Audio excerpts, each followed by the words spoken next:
Okay guys, Assalamualaikum dan selamat pagi, selamat petang.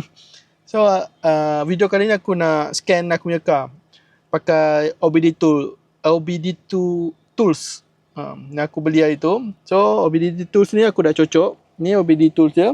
Kita akan cocok dekat OBD2 socket kat sini. So, bila dah cocok, lepas tu kita kena buka app dia dekat tablet. Aku pakai tablet, so aku buka app dia kat tablet.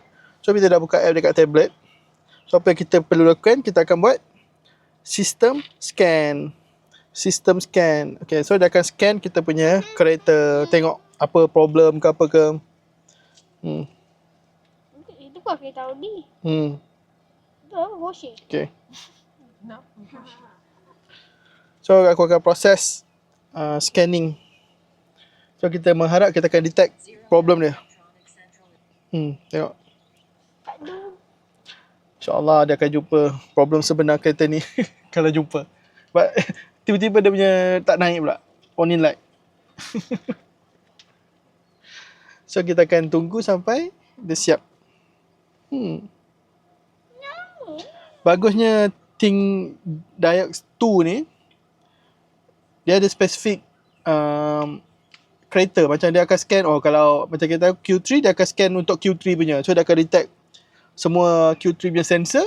So dia akan check satu persatu sensor yang ada dalam kereta ni. Dia akan report balik ada problem ke tak problem. Rear drive side door electronics fault 1. BC rear passenger side door D6 light control left 2 no fault code. So kita akan tengok fault report. So ni biasa. Sekarang kita clearkan semua error code dia dulu. Lepas tu kita akan scan lagi sekali. So kebanyakan ni error code yang tak yang dulu-dulu, yang tak penting pun sebenarnya. So kita akan scan lagi sekali untuk beritahu yang penting. Okay?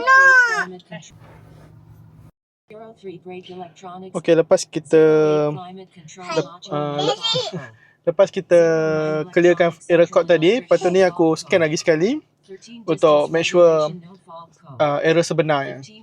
Tapi sebab kat dashboard sekarang tak ada error code naik, so aku rasa tak jumpa. So nanti lagi kita try jalan sikit, lepas tu kita try tengok jumpa tak jumpa error code tu. Okay? Kita akan try bawa jalan untuk kita check. Ni ada jumpa satu. Dekat lane change assistant ni ada satu fault. So kita akan tengok apa problem sebenar dia. Nanti dia dah habis scan, aku beritahu. So dah ada satu error tadi lepas siap install. Dia punya error ni data bus missing message from instrument cluster. This one about lane change indicator, lane change indicator, something like that lah. So sekarang simptom dia malfunction indicator lamp illumination no display on instrument. Okay, tak apa, ni kita keluar balik. Okay, sebab ni clear this DC. Jom kita try clearkan report. Clearkan error code. Lepas tu, lepas kita dah clearkan error code ni, kita try bawa, kita tengok kalau ada naik error code lain, error code yang sepatutnya yang akan naik. Let's go. Okay. So sekarang aku nak try drive kereta jap untuk make sure tak ada error code naik. Okay guys, aku dah siap clear code, error code semua. So sekarang aku tengah drive kereta untuk test kalau ada error code naik ke tak. So aku akan sambung dalam next video result after kita buat clear code semua dengan test drive ni, apa jadi lepas tu. Mana tahu akan error code akan naik balik, lepas tu kita scan lagi. Tak tahu apa